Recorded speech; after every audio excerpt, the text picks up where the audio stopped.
আজকে আমরা অনুমান 3:30টার দিকে আমরা আমাদের বেলফাং যে নাকাতে আছে ওই নাকাতে আমরা ভেহিকেল চেকিং করি। তো আমি এবং ইনক্লুডিং আমার অফিসার তিলক জমাতে এবং অন্যান্য স্টাফরা মিলে, তো ডিউরিং ভেহিকেল চেকিং আমরা যখন চেক করি তখন একটা বাইক, ওই বাইকের মধ্যে 2 জন ছিল।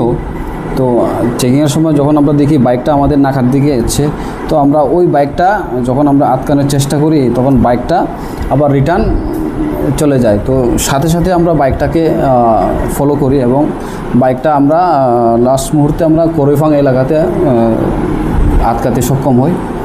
তো ওই বাইকটার মধ্যে 2 জন লোক ছিলেন। তখন আমরা চেক করি ওর মধ্যে 2টো প্যাকেট পাওয়া যায়, যাহাতে সাসপেক্টেড টু ড্রাই গাঞ্জা আমরা রিকভারি করি।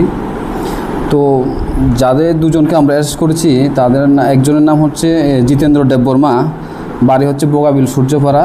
আরেকজনের নাম হচ্ছে উৎপল দেববর্মা, ওর বাড়ি জুমিয়া কলোনি এলাকাতে। তো এরপর আমরা ওই 2টা যে packet suspected to be dry ganja recovery করি। তো ওজন করে দেখতে পাই ওর মধ্যে মোট 10 কেজি গাঞ্জা রয়েছে।